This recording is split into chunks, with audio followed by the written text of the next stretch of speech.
지난 시간에 이제 무슨 이야기를 들었냐 하면, 우리가 사성제, 팔정도, 12연기 이런 이야기를 저리 오면 스님들한테 항상 듣고 또 좀 아는 것 같이 착각을 합니다. 근데 사실은 모릅니다. 사성제, 팔정도 내용이 뭔지. 근데 이제 큰 스님께서 그거에 대해서 뭐라 하시냐면, 모르는 게 당연하다 이런 이야기를 하세요. 그거 깨쳐야 한다 이랬거든요. 그럼 우리 안 깨쳤다고 생각하면 모르는 게 당연하지. 그래, 한편으로는 스님 법문을 들으면서 이거 내가 몰라서 이거 뭐 하겠나 이렇게 생각하시고, 그럼 알아봐야지. 그 생각만 내면 잘하는 겁니다. 세상 살아가면서 다 내가 모르는 게 있다 하는 거 아는 것만 해도 얼마나 큰 거예요. 그래서 사람 키를 쳐도 내보다 키 큰 사람도 있고 작은 사람도 있다 이래 생각할 때 좀 마음이 너그러워지지. 볼 때마다 저 사람 왜 저렇게 키가 작노, 저 사람 왜 저렇게 키가 크노, 이 시비신백이 되겠습니까? 그 이제 법문, 지금 백일 법문 보고 들으면서, 모르겠다. 큰 스님 말씀 들어보면 이렇게 깨쳐야 한다 하니까, 그러면 내가 모르는 게 당연하고, 깨치도록 그럼 노력을 해보자. 이 생각만 나도 제가 생각해서는 이 강의한 보람이 있지 싶습니다. 그래도 지도 안내한다 생각하고, 좀 이야기라도 조금 더 자세히 해줬으면 좋겠는데, 자세히 해도 잘 모르는 사람 자세히 하면 더 몰라요, 사실은.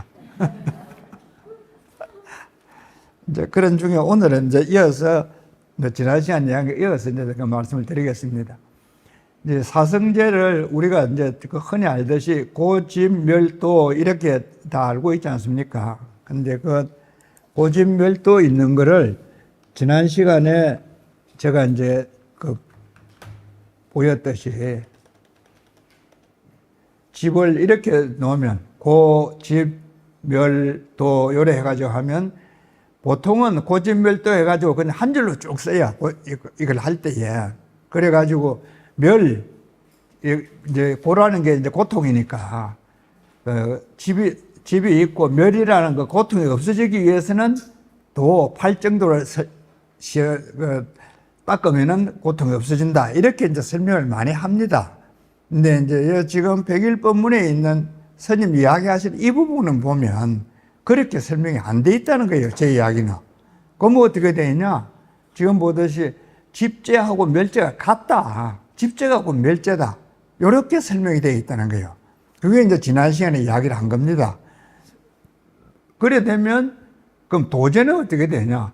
집재나 멸재가 같다 그러면 도제도 집재와 멸재와 도제 다 같은 이야기다. 단지 보는 입장 차이가 있기 때문에 위치 차이가 있어서 한쪽으로 보면 고제라고 보고 또 한쪽으로 보면 집재, 멸재 이래 할 뿐이지 도제도 역시 같은 거다.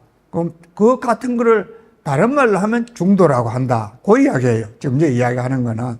그래서 이제 백일법문에 보면 전체적으로 중도 이야기가 계속 나오는데 사제에 있어서 이야기하자면 고집멸도 사제가 다 중도를 이야기하고 있다. 그럼 집재도 중도, 멸재도 중도, 도제도 중도 다 같은 중도를 이야기하고 있다. 이렇게 이야기하는 게 백일법문에서 이야기하는 팔정도 이 부분이다. 그리고 이제 그까지가 이제 지난 시간에 이야기를 한 내용입니다. 그런데 이번 시간에 이야기를 드리려고 하는 거는 팔정도 중에 이제 그럼 뭐를 팔정도로 하냐 이제 그 이야기를 구체적으로 해야 되잖아요. 그거 보면 책 이제 교재 147쪽을 내 보십시오. 그거 보면 제일 끝에 팔정도는 팔지성도라 하는데 8가지의 성스러운 진리라는 뜻이다. 이래 해가지고 이제 그 8개 정견, 정사유, 정업, 정명, 정진, 정념, 정정 요렇게 정자 8가지 들어가는 이제 것을 이야기해서 팔정도라 한다. 이렇게 설명을 해놨어요. 근데 이제 제가 이렇게 두 줄을 나누어 놓은 거는 정견이라고 하는 부분에는 정견은 다른 말로 하면 지혜를 이야기합니다. 지금 우리 불교를 이야기하면 지혜, 자비 이래 이야기하잖아요. 불교의 핵심이 뭐냐? 지혜다. 그리고 그것이 궁극적으로 지향하는 바는 뭐냐? 자비입니다. 그 지혜 없어도 자비 있어야 돼요. 자비 없으면 뭐라 그래요? 무자비지 뭐. 자비가 없으니까. 그래도 불교를 한다고 해서 무자비가 되면 안 되고, 하든 안 하든 간에 사람이 자비가 있어야 돼요. 근데 이제 불교를 한다 그러면 지혜가 있고 자비가 있어야 된다. 부처님 말씀에서는 지혜와 자비가 이게 나누어지는 것이 아니지. 같은 거다. 뭐 어떻게 같다. 그게 중도라는 거예요, 이게. 뭐 이제 이야기를 하시는 거고, 이렇게 두 개를 나누어 보면 자비행으로서 이야기하는데 관련이 많은 게 바른 말을 하고 바른 행동을 하고 정명은 직업이거든요. 생활하는 거. 사회생활 직업을 하고 정진은 꾸준히 하는 거. 이래 하는 거를 이제 주로 여기에 해당이 되고 지혜가 있는 데는 정념을 하고 정정을 하고 이런 생각을 고요히 하는 데 해당이 됩니다. 이게 다 중도이기 때문에 정견 하나에도 이 나머지 7개가 다 들어가고 또 정진 하나에도 나머지 7개가 다 들어가요. 그래, 아까 팔정도 할 때 팔정도 자체가 중도다 하는 이야기가. 그래, 차례를 해서 들어가는 게 아니고 어느가 하나를 차면은 그 7개가 다 포함이 되는 그런 관계입니다. 이 선생님 처음 번역했는데 보면 팔지성도 했을 때 요 지자 뜻은 갈래가 8가지 갈래가 있다는 뜻이 아니고 8개가 각각 서로 엉켜 있다 이런 뜻이에요. 요 팔지 했을 때에. 그러나 이제 이 이해를 할 때에 정어를 해서 정업을 하고 이런 게 아니고 정어를 말을 사람이 참 잘하면은 행동하는 것도 바르게 한다. 우리 보는 경험 그대로인 겁니다. 그걸 이제 갖추어낸 하자면 이제 중도를 실천한다 이런 이야기거든요. 우리 이제 지금 147쪽, 148쪽 여기까지 있는 이야기입니다. 보통 우리가 알고 있는 팔정도를 할 때는 이런 팔정도를 실천함으로 해서 고집 멸제했을 때 고통이 없어지는 멸제를 이룬다. 이렇게 이야기를 다 하고 있습니다. 그런데 이제 그게 아니고 지금 이 백일법문에서는 정견을 제대로 갖추면 이 나머지 7개도 다 갖추어지고 또 앞에 집제나 멸제도 다 갖추어지는 거다. 그렇게 이해를 해야 된다는 거예요. 그래서 이해하는 방식이 다르죠. 다른 거 하고. 제가 책을 하나 들고 왔어요. 이거 영어책 맞죠? 그죠? 근데 이제 왜 지금 이 책을 가져왔냐 하면 이 출판사가 옥스포드 대학입니다. 이 책은. 그리고 영어책, 불교책 많습니다. 우리가 흔히 이야기하듯이 미국에 명상이 많이 있고 샀는 거 해보면 일단 영어는 세계 3대 많이 쓰기 때문에 지금도 출판을 많이 하고 있어요. 영어책은. 한국말은 지금 쓰는 사람이 별로 없으니까 출판 계획 거의 안 합니다. 쓰는 사람들 그 책 놓고 사겠습니까?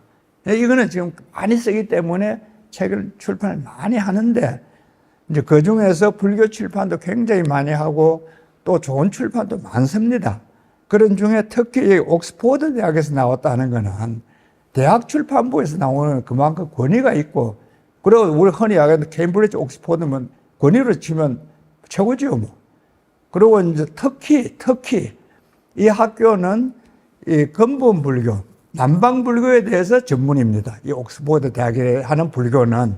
그래 우리 동국 대학에서는 같은 불교를 해도 한국 불교, 화엄 불교 이런 걸 하는데 전문을 하는데 옥스포드 대학은 불교 분과 중에서도 남방 불교, 초기 불교 이런 게 전공하는데요. 그럼 영어는 주로 뭘 하냐? 지금 이야기하는 이 사성제 팔정도 이걸 많이 이야기를 해요. 제가 이걸 보면서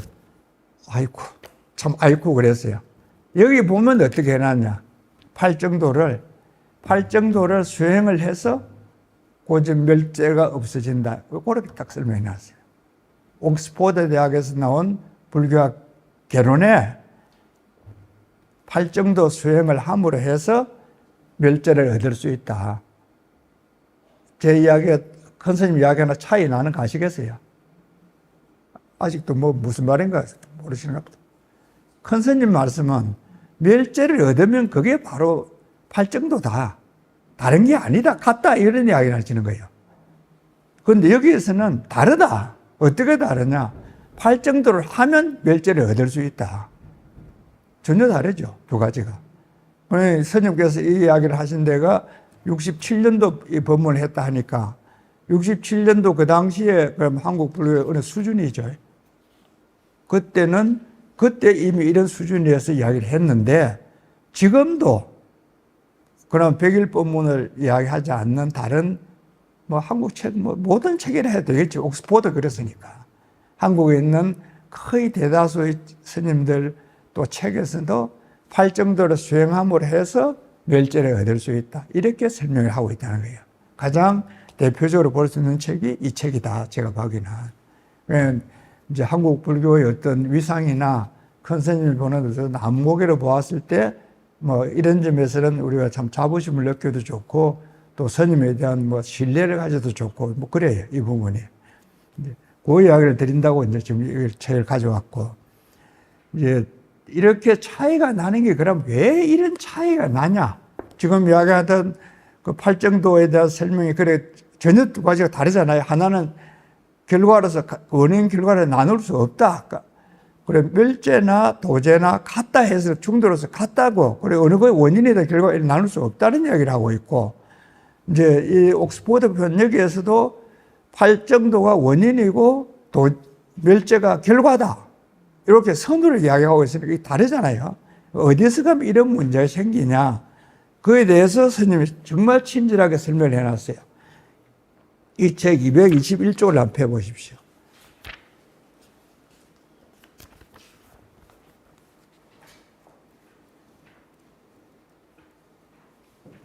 (221쪽) 보면 사종사제 하는 게 있습니다. 사제를 설명하는데 4가지 방법이 있다. 그 이야기예요. 사종사제라는 거는.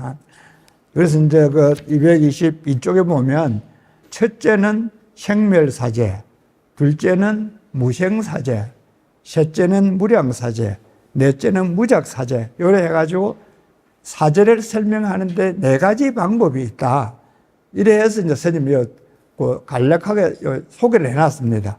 제가 보니까 첫째 여기 생멸사제 하는 이게 지금까지 우리가 알고 있는 일반적으로 알고 있는 그 사제를 설명하는 거예요. 그건 이제 그 팔정도를 닦아서 멸제를 얻는다 하는 이게 이제 이 생멸사제에서 이야기하는 거예요. 그 스님이 이야기하시는 지금 그 멸제나 팔정도나 같다 이래 이야기하시는 거는 무생사제나 무작사제에서는 그렇게 이야기를 하는 거예요. 같은 사제를 이야기하는 데에 내용에 조금씩 차이는 있지만은 일단 이렇게 딱 4가지 분류를 해놓고 있으면 우리 정리하기 쉽죠. 그죠? 사제를 설명하는 데는 보통은 생멸사제라는 이것은 이야기를 많이 하고 또 우리가 그렇게 알고 있다. 근데 백일법은 이 법문을 보면 사제는 4가지로 요약을 하고 있는데 백일법문에서 이야기하는 것은 무생사제, 무작사제를 중심으로서 이야기를 한다. 그럼 좀 유식해지겠죠, 그죠? 어디 가서, 이제 볼자님들 좀, 오늘 법문을 들었으니까 좀 어디 가서, 그래 이야기를, 그래 해 주십시오, 이제. 그러면 좀 유식한해지겠습니까, 그죠? 어쨌든 이 사제에 대한 이야기가 이제 이 스님 여러 가지 법문 중에서 또 우리가 알고 있는 불교 이론 중에서 아주 기초가 되는 부분이, 뭐 기본이 되는 부분인데, 이제 여기 설명을 그래 스님이 잘 해주었습니다. 이제 우리 저기 한번 내볼래요. 또 오늘 요 이제 이야기 중에서 사제에 대한 부분은 굉장히 중요해서 스님 법문 중에 그 하신 이야기를 한번 들어보겠습니다. 지금 제가 설명한 걸 참고해가지고 한번 들어보십시오. 그 이제 초전법륜에서 말이요. 초전법륜에서 부처님이 오비굴 행해서 나는 양변을 버린 말이요. 중도를 정중객했다. 이래 놓고 또 자문자답을 했습니다. 그러면은 그 중도라는 것이 어떤 것이냐? 중도 내용이 뭐였고 양변요인이라 이랬지만은 그만 그냥 보면 또 허구에 뭐 손대지는 한 가지거든. 무엇이냐면은 말이야. 어떤 것을 열애의 정덕강한 중도라 하는가? 중도라고 하느냐고 말이야. 즉 팔정도니 말이지. 팔정도가 즉 중도라 얘기입니다. 정견, 정사, 정어, 정업, 정명, 정정진, 정념, 정기인이라. 부처님 그리 말씀하셨습니다. 이것은 남전 초전법륜에 있고 말이지. 따라서 만되면 상부에도 있고 중부에도 있고 징지부에도 있고 다 있는 말입니다. 있고 또 이제 이 북전 한의에서 보면 어쩌면 합의중도 무엇을 갖다 중도라 어떤 걸 중도라 하냐 말이지. 소위 팔정이나 팔정도라고 말이야. 이것은 오분율 사분율 말이지. 중암 불본행직경 말이지. 중음하게 제기해서 간데는 불소행차이나 말이지. 여기에 다 이 말씀을 다 했습니다. 그래서 그 중도 내용이 무엇이냐? 팔정도다 이야. 팔정도. 어째서 정이라 했나? 정. 흔히 보면 이 팔정도 내용을 가끔 막 각각 이리 보는데 말이야. 각기 이리 보는데 이 내용을 갖다 각기 보면은 이것은 저게 이 팔정도를 모르는 사람이에요. 정이라 했냐면 이 정이라 한거 말이지. 양변을 여인 말이야. 변견이 아닌 중정한 정견이라고 말입니다. 중도 정견이 말이에요. 변견을 여인 말이야. 양변, 변견을 여인 중도 정견이다 이 말이에요. 중도가 저게 팔정도를 했으니까. 그래서 이 발정자를 갖다가 바로 알려면 말이야. 중도를 깨치기 전에는 모르는 것이에요. 부처님이 나는 중도를 정등각했다 이런 말씀해놓고 그럼 중도가 뭐고 팔정도도 했거든. 그럼 나는 팔정도를 깨치다 이 말이 되지 말이지.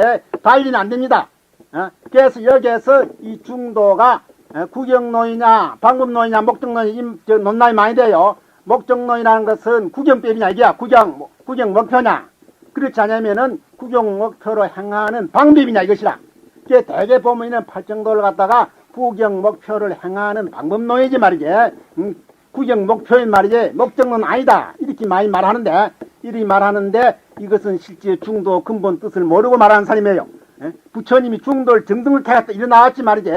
중도를 닦아가지고 내가 정등했다 이런 절대 안 했습니다. 아무데나 그리 말한 일 없어요.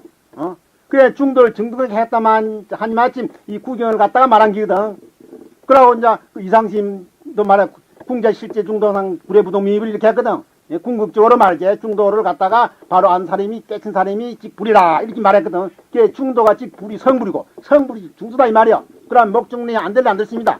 흔히 이제 부처님도 말이지 어떨 때는 가서 이 팔정도를 말할 때 너가 팔정도를 실제 중생을 갖다 그냥만 깨친 게 팔정도다 한 말이야. 참 곤란하다 말이야. 곤란하니까네 저 방편설로서 말이지 방편설로서 될 수준만이 막 중도 바른 중도는 아니더라 해도 말이라도 막 그때 보통 말이라도 좀 바로 하고 생각 좀 바로 가지라 이런 식으로 방편을 안 쓴 건 아니요. 씻긴 썼지만 이거는 순전히 방편 가설이지 말이지.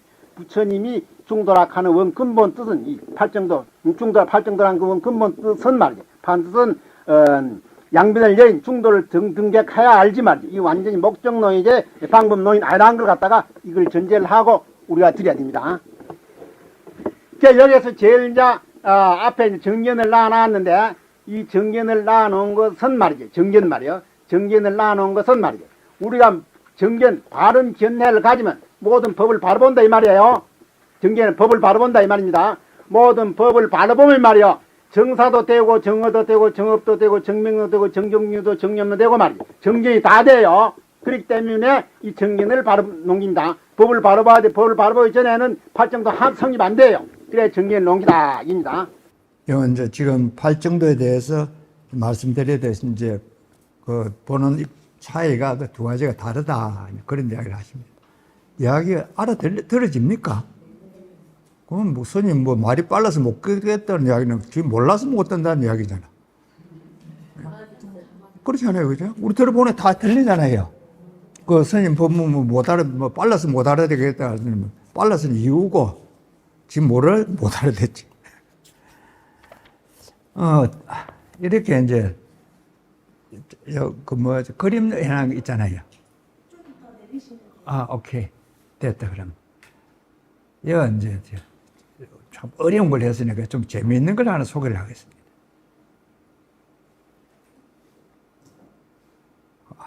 이게 전체가 안 나오네. 저거 전체가 나오게 어떻게 하면 됩니까? 그러면? 지금 이제 지난번에 이야기할 때에 이제 그 가전연경이 내용이 뭐냐 하는 걸 이야기할 때에 이제 유견과 무견을 없애는 것, 가전연경에서 옳지. 유견과 무견을 없애는 걸 설명을 한다.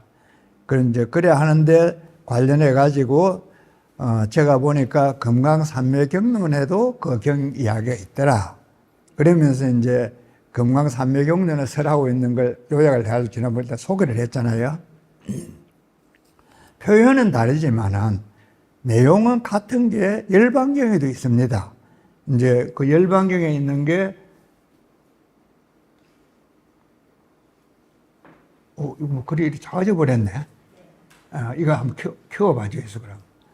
열반경에는 이제 지금 재행무상, 시생멸법, 생멸멸의, 정멸위락 이렇게 또 좀 더 켜내 보였으면 좀 더 크게 될 수 있는가?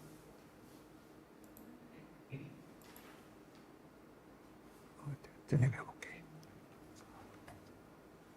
저 보이십니까? 열반경 개송하는 거. 예. 처음 재행무상, 생멸멸의, 정멸위락 저 우리 제사 지낼 때 다 저 개송을 읽어줍니다. 그 영가에 기대해서. 그리고 이제 같은 내용인데 조금 다른 표현을 하는 게 이제 영기법송하는 또 이런 그 제목이 있는 법문이 있어요. 그거 보면 모든 법은 인연에 의해서 생긴다. 열에는 그 원인을 설한다. 그 법은 인연으로 소멸한다. 이것이 대사문의 가르침이다. 부처님 가르침이다. 그 말이거든요. 그래 이제 제일 위에 부분은 모든 것이 무상한데 이런 것이 생멸법이다. 그게 이제 첫 귀절이고. 두 번째 기준은 생멸이 없어져 버리면 정멸이고 즐거움이다. 그래 무상하니까 왼쪽에 있는 부분은 고가 되는 거고 오른쪽에는 정멸이 되면 즐거움이 된다. 이래 이제 고와 낙이 서로 이제 대칭되게 고력 구조가 되어 있습니다.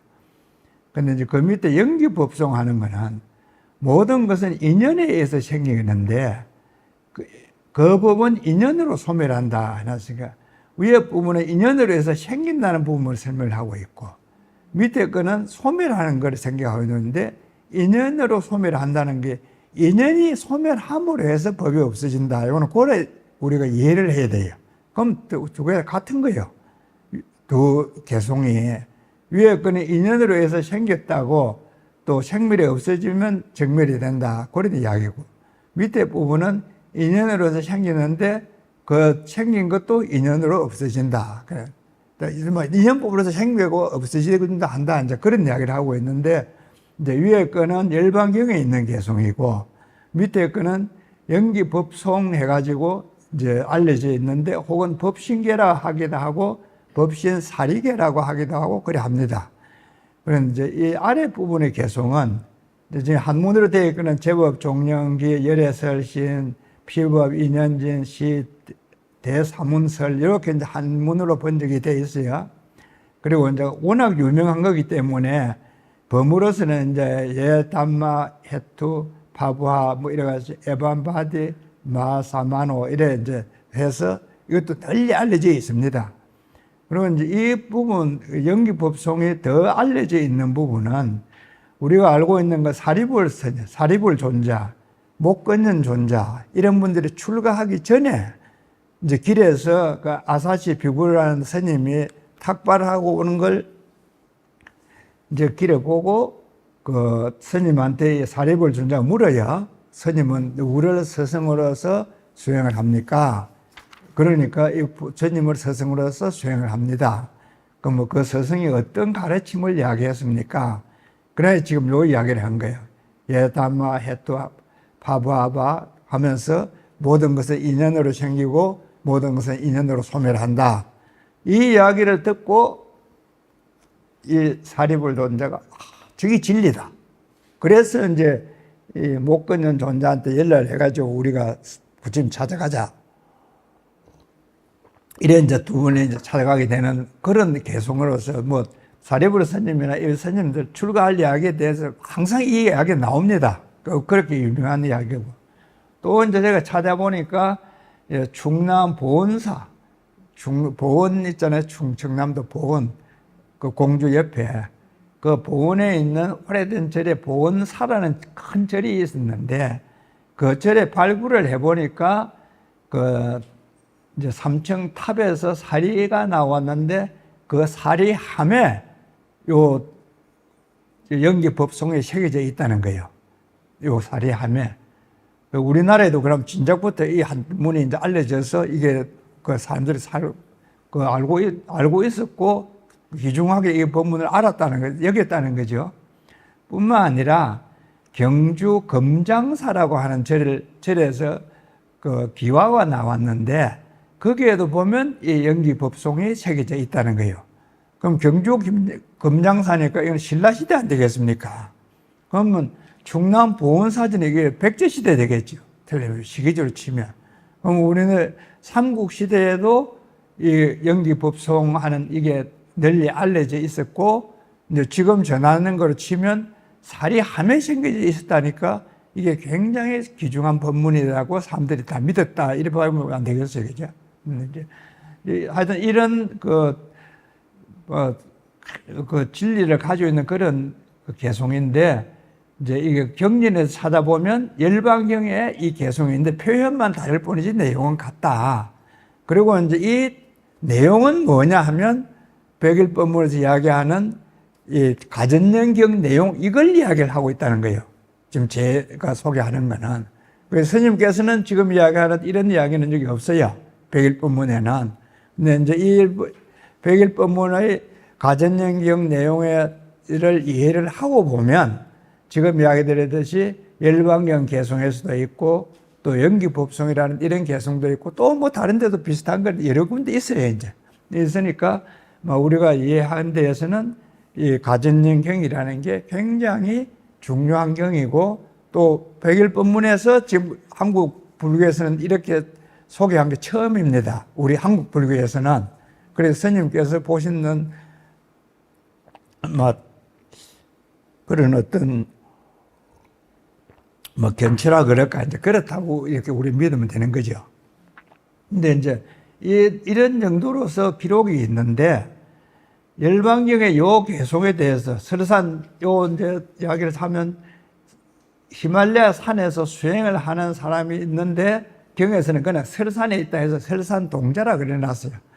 그 이제 이 부분에 수행을 해가다가 문득 어디서 그 말소리가 들리기를 재행무상 시생멸법 이런 법문 소리를 허공에서 들어요. 전혀 산수가 사람도 없는데 모든 것이 무상하고 이게 생멸법이다. 이 소리를 허공에서 자기가 들은 거예요. 들어봐서 이게 굉장히 중요한 법문이다.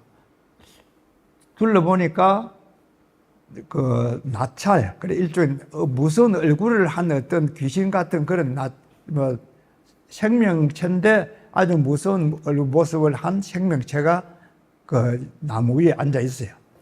그래서 이야기할 수 있는 사람 그 사람 할 수 있는 거는 그뿐이니까 이 말을 당신이 했냐 그래 자기가 했다는 거예요.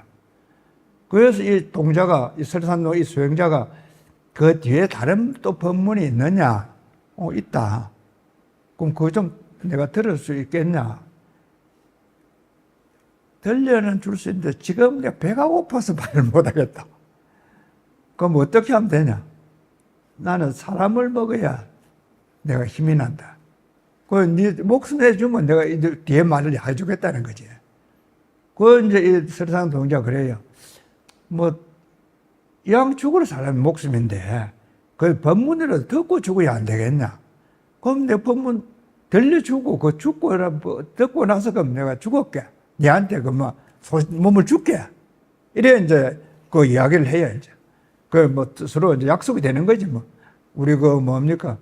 파우스트 같은 그런 이제 약속이 이루어지는 거야. 내가 법문을 하나 들려주면 내 목숨을 주마. 그래 이제 있던 그 나찰이 그러자. 그러면 내가 법문을 들려줄게. 그러면 들려주고 나면 이제 뒤에 그냥 목숨을 내놔야 되는 거예요. 그 뒷말이 이제 요 부분이에요. 생멸이 다 없어지고 나면 정멸이 있다.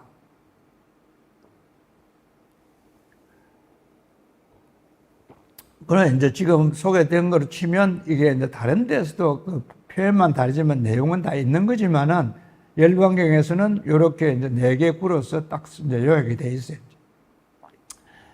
근데 이제 여기까지만 돼 있으면 제가 오늘 특별히 이걸 소개를 안 할 텐데, 쭉 찾아보니까, 일본에, 요거 다시 한번 내보겠습니다.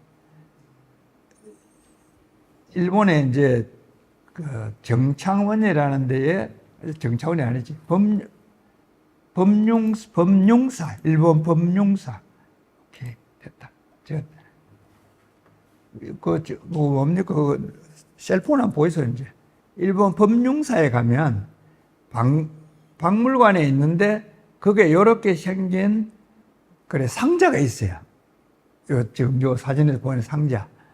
그리고 이제 이 상자에 요 보면 이렇게 조각이 이렇게 들어있거든요. 이렇게 그림도 그리고 오치를 해가지고 이렇게 조각을 이렇게 해놨어요. 요도 해놓고 또 위에도 해놓고 뺑 돌아가면서 이렇게 조각을 해놨습니다. 그리고 이제 그 조각 중에 하나가 이제 지금 요 장면인데 이제 그 나찰한테 그 설산에 있는 동자가 자기 목숨을 주겠다. 그래 했으니까 이제 법문을 들여서 목숨을 줘야 되잖아요. 그리고 이제 자기가 죽기 전에 그 들은 이야기를 요 제일 밑에 부분에서는 법문을 이제 듣는 부분을 이제 해놨고 그 위에 부분은 죽기 전에 이걸 그럼 세상 사람들에게 알려야 되겠다. 이래가지고 이제 바위에도 쓰고 나뭇잎에도 막 쓰는 장면이에요. 이 장면은. 그리고 이제 이 나찰이 이제 여기 이 나무 위에 있는데 이 수행자는 자기 몸을 이제 자기 할 건 이제 다 했으니까 이제 그 나찰한테 이제 바치는 거예요. 이 장면이. 왜 요 공중에 이제 이 나찰 수행자가 떠 있죠. 공중에. 그 이제 제일 아래 부분은 지금 요 표현시 있는 요 부분에 나찰이 이제 앉아 있으면서 둘이서 이야기를 주고받고 그 법문을 들은 거를 이제 일부분 내고 와서는 나무에도 새기고 바위에도 요 바위에 새기는 부분이 돼 있어요. 경에 보면 나무에도 새기고 바위에도 새기고 이래 해놨어요. 그래 새기고 그 다음에 이제 몸을 던져서 나찰에게 자기 몸을 내주는 장면이 요 장면이고 그러면 이제 나찰은 요게 이제 표현이 돼 있어요. 요런 그림이 요 상자에 새겨져 있다는 거예요. 그래 지금 이야기하는 이 가전연경의 이야기가 경으로는 그래 있는데 이제 지금 이야기하듯이 그 열반경에도 그렇게 있고 또 영기법송으로서도 그렇게 있고 불교 전체적으로 쭉 이렇게 이야기가 내려오고 있고 특히 일본 그 법융사에 있는 요 상자에 그렇게 그림으로 남아져 있다. 근데 왜 지금 이걸 굳이 소개를 하느냐 하면 요 법문 중에는 요런 법문도 있는 거예요. 부처님이 전생에 수행자였을 때 길을 가다 보니까 언덕에서 이제 본 거예요. 호랑이가 새끼가 6마리인가 그래 있어요. 8마리인가 뭐 6마리 있습니다. 근데 이제 그렇게 자식을 새끼를 놓고 나니까 이제 그래 호랑이 애미가 힘이 없어서 이제 애들 죽게 된 거야. 그럼 뭐 어쩌야 되겠어요? 언제 부처님 보고 내가 그럼 이제 그럼 자기가 이 호랑이에게 목숨을 주면 그러면 이게 이제 애미가 힘을 얻어서 새끼들 다 살릴 거 아닙니까? 그래서 이걸 이제 부처님이 몸을 버려서 호랑이에게 생명을 주었다 해서 이제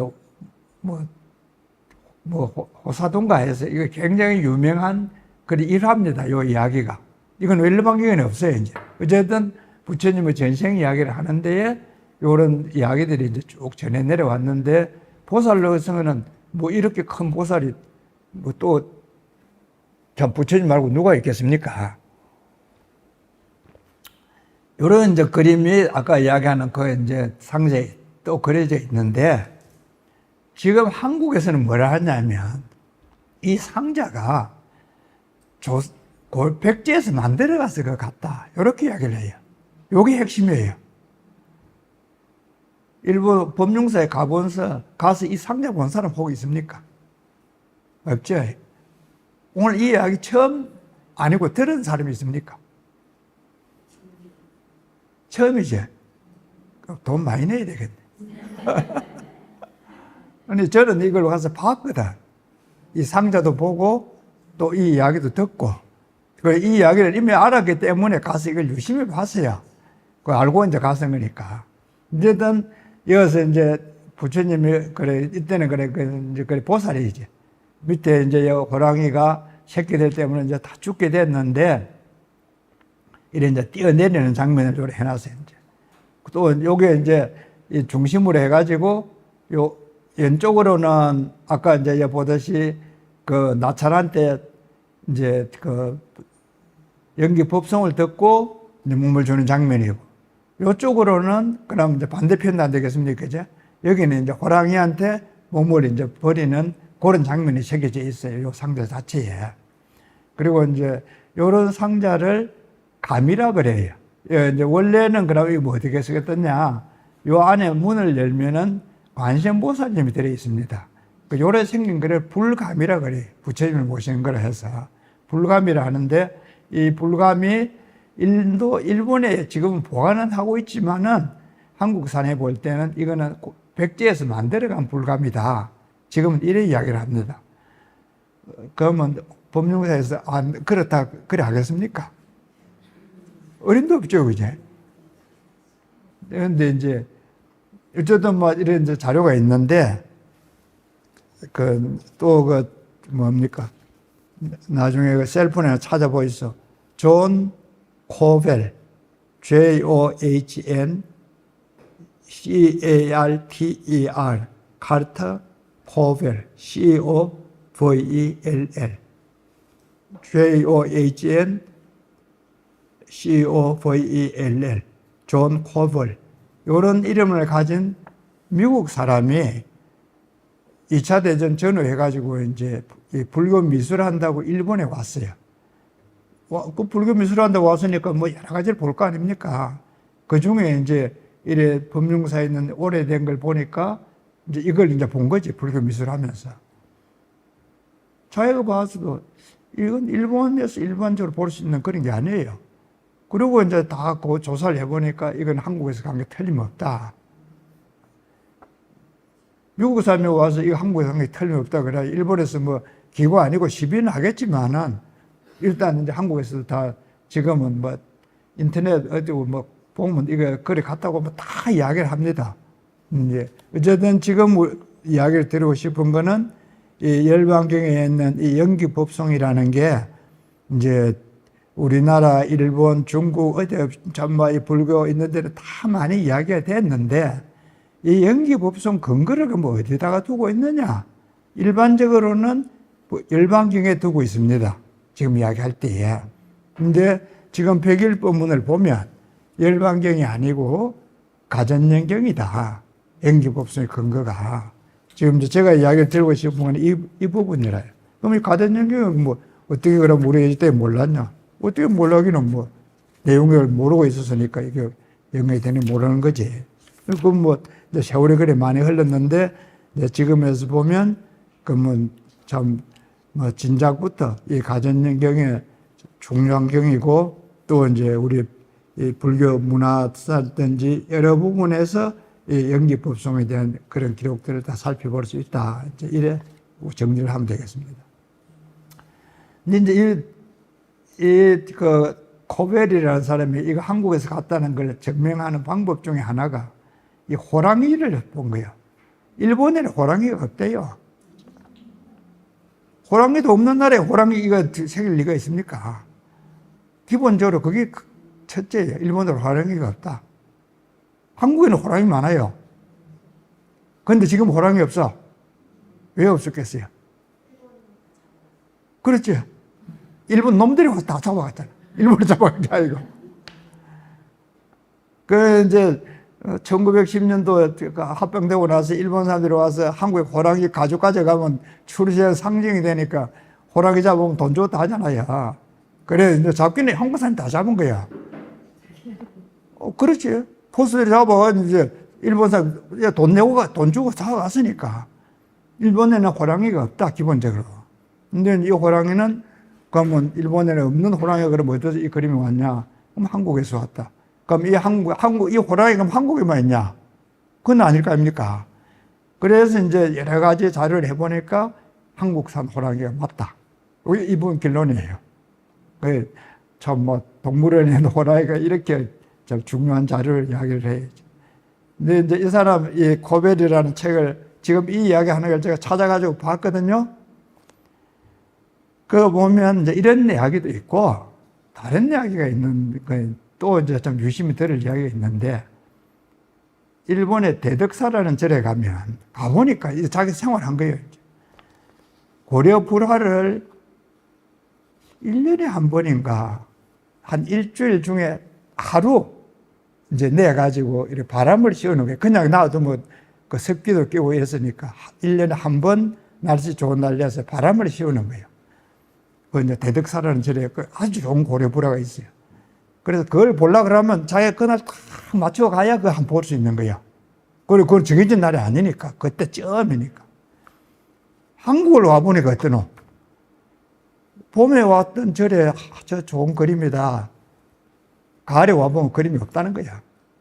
그거 어째서입니까? 물어보면 뭐 좀 고친다고 해야죠. 싹 칠해버렸다는 거야. 뭐 어떻게 해요? 고친다 그러면 칠해버렸다는데. 그런 게 한 건이 아니라는 거야. 자기가 와서 보니까. 너무 자주 있더라. 한국 사찰에는 오래된 게 있는 건 확실한데 보존을 일본하고는 비교가 안 되게 잘 못한다. 이게 이 사람 주장이에요. 그러고 가만히 돌아와서 생각해 보면 뭐 참 보존 개념이 없죠. 뭐 되게 정말 잘 못한다. 그 제가 이야기하잖아요. 뭐 팔만대장경 일본에 갔다, 뭐 해서 일본에 갔다, 일본 놈들 가져갔다, 훔쳐갔다, 뭐 욕을 했었는데 욕할 거 하나도 없다. 그래 안 갔으면 여기 한국 전쟁에 다 없어졌을 거고 지금도 팔아먹는다. 그 돈 준다고 팔아먹는 데를 어쩔 겁니까? 송광사에 있는 그 그림들 다 없어졌다는 건 나중에 어디 가서 와서 찾아내냐. 돈 주고 찾아왔다 그러잖아요.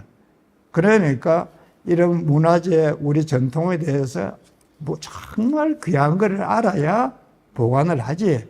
지 역사도 보관 못하는 사람이 뭘 하겠냐.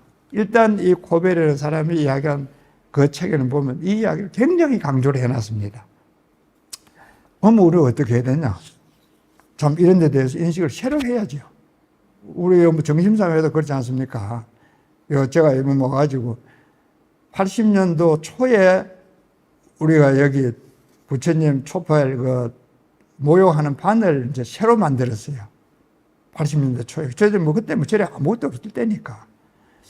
와서 보니까 뭐 그거는 간간히 보면 아래 안 보여요. 그래서 뭐 그런가 보다 어디 있겠지 생각했는데 이번에 짐 챙긴다 해보니까 없는 게 확실해요. 80년대 초에 굉장히 큰 금을 주고 했는데 없는 게 확실하면 그럼 왜 없겠냐? 어느 스님들이 뭐 그거 들고 갈 스님이 없어요. 제 기억에. 뭐 남한테 이야기해봐도 그렇고. 그러면 이제 그 이스그대를 알 사람이 딱 한 사람이야. 만드는 사람 나을 거 아닙니까? 그 수반을 만드는 사람. 만드는 사람이 어디 있는지 지금 몰라. 세월이 흘렸으니까. 그런데 이번 초파일 때 그가 소개를 해줄 사람이 왔어. 그래서 이제 이런 이만고 한데 지금 그 만드는 분은 연락이 안 된다. 아, 그럼 연락하면 해보겠다. 연락을 했어요. 그 수반이 그 집에 가 있는 거야. 거의 한 15년, 약 20년 더 됐을지도 몰라요, 지금. 그럼 이제 그 생각해보면 그 당시에 그 뭔가 손볼 게 있어서 좀 보소해달라고 보냈는데 그러고 나서는 그 시간이 지나면서 저도 잊어버리고 그 집에도 뭐 아무 연락이 없으니까 뭐 그래 지내고 해서 시간이 많이 흘렀어요. 그걸 뭐 기억 안 하고 모르면 뭐 없어지는 거지, 이제. 그걸 생각하면서 우리가 이런 역사를 알고 참 귀중한 것도 생각을 하고 이래 하면 이런 게 다 보존이 되겠다. 이래 얘기해줘요.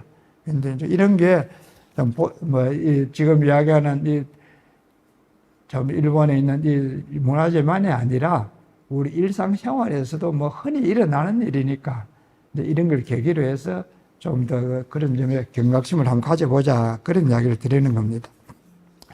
예, 지금 이 이야기하는 이거는 참 제목이 옥충주자네. 그 한글로 할 적에 옥충주자 하는데 나중에 그 셀폰에 찾아보시면 보면 뭐 설명이 많이 있습니다. 그리고 이제 주자라는 게 이제 다 됐습니다.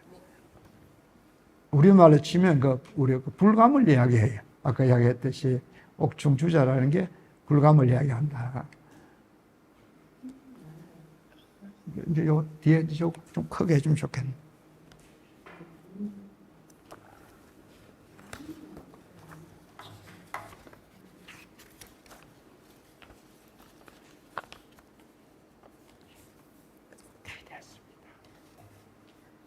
다시 이제 백일품을 이야기하고 있는 이론으로 다시 돌아가 보면 346쪽에 삼재계 하는 게 나옵니다. 교재 346쪽.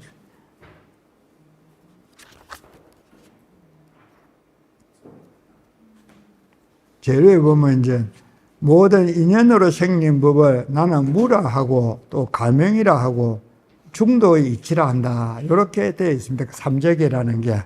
그래서 이제 인연으로 그 밑에 이제 한자는 해놨잖아요. 인연으로 생긴 법을 하는 걸 중인연생법을 아설, 시, 무, 역시 가명, 역시 중도 이래 해가지고 이제 해놨어요. 그래서 이제 이 세 가지 무라고 한다, 가명이라고 한다, 중도라고 한다. 이렇게 세 개를 한다 해서 이걸 삼재계 이런 이야기를 합니다. 학자들이. 혹은 이제 그 한자에서 즉 시, 무, 시, 가명, 시, 중도 이래 해놔서 삼시계라고도 한다. 이래 밑에 설명을 해놨어요. 근데 이제 이 삼재계라는 게 사실은 그 가전연경 이야기를 설명하고 있다. 지금 중도에서 이 백일법문에서는 명시적으로 그렇게 표시는 안 해놨어요. 이 삼재계가 가전연경을 이렇게 표현했다. 이렇게 설명은 안 해놨는데 어쨌든 오늘 이제 제가 소개하기는 이 삼재계라는 게 가전연경을 이야기한다. 그 이제 설명을 하려고 합니다. 지난번에 이제 이야기할 때, 오늘도 그랬죠. 집 멸도 할 때 집이라는 게 어떤 거냐. 이제 무견을 없애기 위해서 집절을 설명한다. 이래 하면서 설명하는데 보면은 인연법이라는 것이 생겨난 것을 보면은, 인연에서 생겨난 걸 보면은 없다고 할 건 없으니까 없다 하는 개념은 떠난다. 이렇게 되잖아요. 먼저, 그죠? 인연에서 생겨났으니까. 그래서 이제 인연법을 보면은 무라고 하는 개념을 떠난다. 이래 이야기를 하거든요. 가전연경에서. 그런데 그 다음에 이렇게 인연으로 생겨난 것을 바르게 보면, 그러면 생겨났다 할 게 없다. 그게 두 번째 문장입니다. 가전연경 이야기를 할 때에. 근데 이제 인연에서 생겨났는데 생겨난 게 없다. 이게 무슨 말이냐? 우리 모르겠다. 그래서 제가 지난번 설명을 하기를 얼음에 물이 되는 비유가 지금 이런 비유다. 얼음이 녹아서 물이 됐는데 모습만 변했을 뿐이지 생겨난 건 아니지 않느냐. 근데 우리는 생겨났다고 이야기를 하니까 그건 아니다. 이런 점에서 가전연경에서 이야기하기를 그걸 바로 보면 그냥 생겨난 건 아니다. 그렇게 이야기를 한다. 근데 이제 이 이야기를 이제 금강산매경론에서도 똑같이 하고 있다. 인연으로 생겨난 거는 생겨난 것이 아니고, 그러면 이제 한쪽으로서는 소멸한 것이다. 그렇게 이야기를 하고 있는데, 생겨난 것이 아니다 하는 점에서는 생겨난 게 아니니까 있는 게 없지요. 생겨난 게 아니니까. 그래서 이 삼재계에서는 무라고 이야기를 하고 있어요. 생겨난 게 아니니까, 없으니까. 또 이제 없어졌는 부분에서는 생겨났다는 부분은 여기서는 지금 없어졌다는 이야기만 했는데 완전히 없어진 것도 아니에요. 또 조건이 되면 또 생겨나. 그래, 없어졌다가 또 생겨났다가 없어졌다가 또 생겨났다가 요래 해가는 점에서 없어진 것도 아니고 생겨난 것도 아니다. 이래 이야기를 하는 거라고. 그래, 이제 있는 거로 치면 있어. 그래, 임시적으로 있는 거기 때문에 가유라 이래 이야기를 했어요. 또 본질로 치면 없어요. 그래, 없어진 거예요, 그거는. 그래, 있다, 없다 하는 게 우리가 봐서 있는 상태를 봤을 때 있다 이야기한 거요. 없는 상태를 봐서는 없다 한 거지. 사실은 있다 해도 안 맞고 없다 해도 안 맞는 거요. 다시 말하면 있다 해도 맞고 없다 해도 맞는 거요. 우리 생활에서 볼 때 꼭 같지 않습니까? 비유할 때 물그릇에 물이 지금 반이 남았냐 반이 없어졌냐. 남은 그릇일 때는 반이 있는 거고 없어질 때는 반이 없어졌다고. 있다 하기도 하고 없다 하기도 한다. 어느 게 맞냐? 어느 게 맞기는 다 맞고 다 틀렸지. 그 이야기를 하고 있는 게 지금 이제 용수 스님의 그 삼재계라는 게 요 부분을 이야기를 하고 있다. 그 이야기, 이렇게 이제 제가 지금 소개를 하는 겁니다. 이제 요 이야기 이제 지난번에 이야기한 거예요. 지난 시간에. 있다, 없다 하는 게 무슨 말이고. 그래 했을 때 이제 그 인연으로 생긴 법을 이제 용수 스님 있는 법에서는 중인연생법, 이래 해서 인연으로 생긴 모든 것이라는 게 이제 있다 하기도 하고 없다 하기도 하는데 그건 다 중도를 말한다. 스님 이야기하는 이 가등연계를 이야기하고 있다. 이제 그 이야기를 한 거예요. 이에 대해서는 이제 스님께서 또 이야기를 한 게 있어요. 그래서 그 굉장히 중요해서 그런 스님께서 요거 좀 한번 해봐 줄래요? 직접 한번 들어보겠습니다. 인용을 했어요. 이건 또 뭐냐면은 이 가전정경이 우리 불교 역사상 말이야 아주 큰 비중을 가지고 있더라 하는 이걸 갖다 증명하기 위해 산 소리야. 그러고 용수가 말이지 용수보살이 중론을 갖다가 지어가지고 말이지 최사 현정에서만 안 되면은 불교 시대에서 말이야 변견 말이야 유견이 아니면 무견이고 무견이 아니면 유견 소승 변견을 갖다가 부사비리고 말이야 부사비리고 일승 말이야 중도 일승을 갖다가 이제 회복을 벗고 시있단 말이야 벗고 시있는데 그 중론 가운데 무엇이냐면은 오직 가전영경 하나만 인용을 했어요. 가전영경 하나만 인용했지. 그래서 이제 보통 학자들도 볼 때 말이지 중론이라는 건 순전히 가전영경의 의지에 성된 그건 확실합니다. 확실한데 그 가전영경을 의지해가지고 결국만 중론을 짓고 말이지 그 인용한 거는 경이름 나온 건 가전영 하나밖에 없어요. 가전영 그마침 이제 용수보살도 말이지 가전영경을 갖다가 불교 말이죠. 부처님 근본 불교와 근본 골자를 삼았더라 입니다. 그러니까 그 중간에 나오는 것이 중주 가전영 사생이 딴 건 안 것던 신기네. 불능멸 유무는 말 부처님이 능히 유무를 갖다가 멸한 것은 말이지. 여와 가전영이만 가전영을 갖다가 교화시용과 같다가 말이야. 경중지 소설에 만들면 경중에 설한 바에 말이지. 수유성물 여기 수무료 하니라고 말이야. 그러면 유아 문역하는 건 말이지 틀다. 누가 또 있다 누가 없다 하냐 말이야. 유견도 틀리고 무견 틀린데 실제에서 말하자면은 정견이라는 건 중도다. 유물 완전히 따라서 유물을 갖다가 바라보는 것이 유물을 바라본 것이란 말이야. 유물을 바라본 것이 이게 정견이다. 이것이 우리만의 부처님 바른 불교다. 그게 이제 그 중론의 말이지. 중론 근본성에 이 말을 갖다 말씀했습니다. 그마침 이제 아까 말하는 말이지 부처님이 돌아가실 때 말이지 돌아가실 때 딴 법문을 가 있고 말씀 안 하고 가전영경을 가 있고 아나니에게 부탁을 했고 그러고 또 따라서 말한다면은 그 뒤에 또 가전영이라는 사례를 말이지 가전영 비구가 있어가지고 발진론을 지인데 불교 일종 총론이 그것도요 지있는데 거기에 따라서 500난이 말이지 대비화선을 100공을 짓는데 여기에도 근본이 어느 곳에 서가 있었냐면은 가전영경에 서가 있었어요. 서가 있고 또 그 뒤에 이제 용수보살이 말이지 변견을 갖다 부수고 저기 최사현정에서 말이지 부처님의 근본 불교를 갖다 중도 일승을 회복시키려고 할 때 말이지 갈 때 중론을 지어가야 했는데 말이야 거기에 이제 이 가전영을 갖다 근본을 삼았더라 입니다. 근데 그 밑에 가서 이제 경액은 심약 개정하면 능지 세간 생멸법상 하나니라 이렇게 하거든. 요것은 마하지간에 천대 스님의 말에 마하지간에 있는 사람들이야. 그런데 생멸법상 아까 생멸을 바라본다 이렇게 하거든. 생멸을 바라본다 이렇게 했는데 이것은 어떻게 하면 생멸을 바라볼 수 있냐 이게요. 심약 경의 말씀은 이건 어느 게 나오는 건 나 자신 지금 못 찾아봤어요. 마하지간에 있는 그대로 인용합니다. 경의 말씀 하시기를 갖다가 심약 개정하면 마음이 마음이 정에 있다면 언제 정중에 있다 정이라는 건 완전한 부별 차별심을 떠난 걸 얘기합니다. 생멸심 떠난 기라고 말이야. 완전한 분별심 생멸심을 떠날 것 같으면은 말이야 능지 세간 생멸법상이야 능지 세간의 생멸법상을 안다 이렇게 했단 말이야 부처님 말씀이. 그러니까 아까도 백년이 생기는 이유는 말이지 생멸 분별 때문에 그렇다. 부처님 그런 말씀하셨거든. 그래서 누구든지 생멸 직책심만 말이지 분별 직책심만 떨어지면은 생멸을 바라본다 이렇게 했단 말이야. 그 말씀에 똑같은 말이에요. 요 좀 더 드러나게 하기 위해서 한 겁니다. 만약 누구든지 분별심을 다 수입들고 만약 한 번을 정해 이제 저게 입에 죄악이 있단 말이야. 분별심 완전히 떠난다 이 말입니다. 분별심이 완전히 떠나면은 세간의 생멸법상을 갖다 알 수 있다 이렇게 했습니다. 이제 지금 이야기하듯이 이제 그 가전연경이 용수보살 그 삼재계 하는데 근본은 꼭 내용이 같다. 이제 그 이야기를 소개를 했습니다. 또 이제 책 전체에서 저렇게 근본으로 했다. 그 이야기는 있는데 어떤 부분이 있냐, 그거는 지금 설명이 없어요. 근데 이제 제가 이렇게 보니까 이렇게 지금 같은 이야기를 하고 있구나. 그럼 어딘가 또 찾아보면 다른 누군가 또 해놨겠죠. 뭐, 원영 선생님 처음 하는 게 아니라.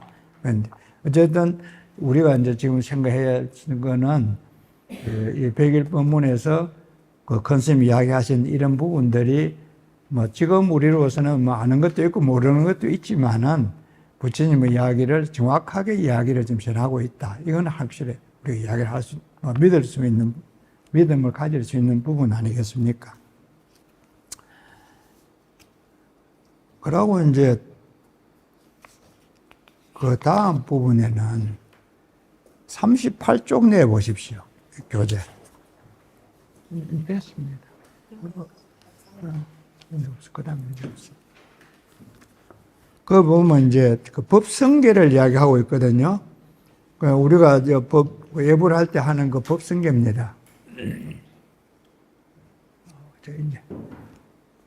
그 이제 38쪽에 보면 법성은 원용에서 두 모양 없으니 모든 법이 움직이지 않고 본래 고요하다.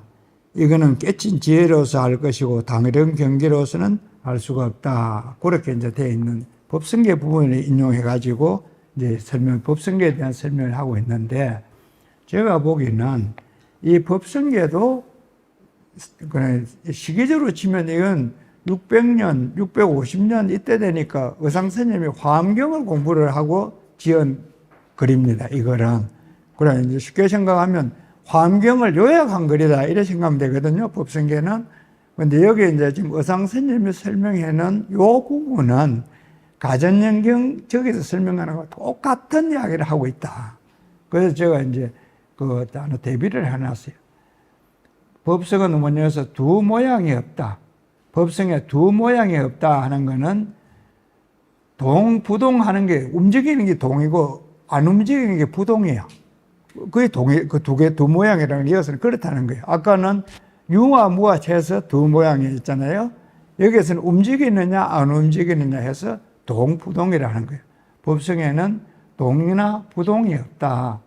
그래서 움직임이 없고 부동이고 또 본래 고요하다.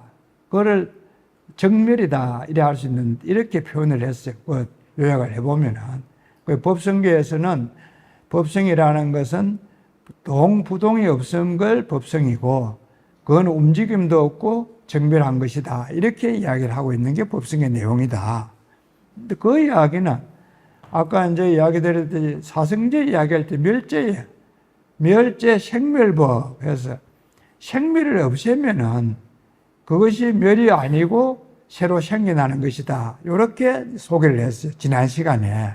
그래서 이제 생멸이 없어져 버려서 생멸을 없어져 버리면은 그것이 새로 생겨나는 것이다 하는 것은 정멸이 새로 생겨나는 것이다. 그런 내용을 이야기를 하는 거고, 생멸이 없어지면 멸하는 것이 아니다 하는 것은 법성계에서는 동이 없어지지 않는 것이다. 그걸 이야기하는 거다. 그렇게 제가 배대를 해서 설명을 해놨어요.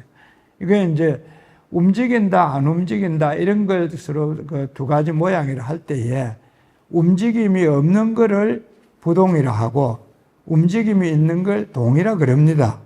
그런데 이제 동이 없어지면 부동인데 부동이 없어지면 어찌 되겠어요? 부동이 없으면 그냥 부동이에요. 그거는 따로 것이 없어요. 그 이제 부동이 없어진 거는 멸한 것이 없어졌다 해가지고 멸하는 게 없어지는 게 따로 있는 게 아닙니다. 그때는. 그걸 지금 이야기를 해서 생멸법이 없어지면은 멸이라고 할 수도 없고, 그래 되면은 정멸의 이치가 드러난다. 그래서 요걸 생이라고 한다. 이런 이야기를 한 거예요. 먼저 지난번에 설명을 할 때에 생멸법이 멸한다 하는 걸 보면은, 그러면 있다. 그럼 이제 생겨났다 없어졌다 하는 그런 걸 떠난다. 그런 이야기인데, 이 이야기에 있었듯이 이런 거는 깨친 거야 알 수 있는 거지, 다르게서 아는 거는 그는 바로 아는 것이 아니다. 요거 이제 그러면 지금 이야기하는 중도라는 거 아니에요. 중도를 하는 데는 깨쳐야 하는 것이다. 그래서 이제 그 이야기를 이제 법성계에서는 이제 다시 이렇게 설명을 합니다. 이제 정멸이라 하는 거는 정멸한 이치가 새로 내겨나는 건데, 이 정멸한 이치라는 게 바로 인연법을 이야기하는 거예요. 이거 새로 만드는 것도 아니다. 여기까지가 이제 지금 가전연경에서 이야기하는 있다 하는 견해, 없다 하는 견해, 또 이제 연기법송이나 이런 데서 이야기하는 있다 하는, 없다 하는 그런 견해에 대한 거를 이제 다른 이야기, 이제 이론에서 봐도 그건 기본적으로 같은 이야기다. 그래 이제 그 이야기라는 게 한마디로 하면 중도라는 이야기가 되는 거고, 이제 설명을 하자면은 있다 없다 하는 그런 이제 분별하는 걸 없애는 걸 이야기를 한다. 그렇게 이제 요약이 됩니다.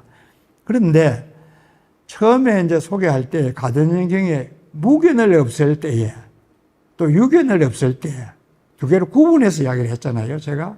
그래서 스님 법문 해놓은 것도 보면 집재를 이야기한다 그러면서 무명행식 이렇게 이야기를 쭉 해요.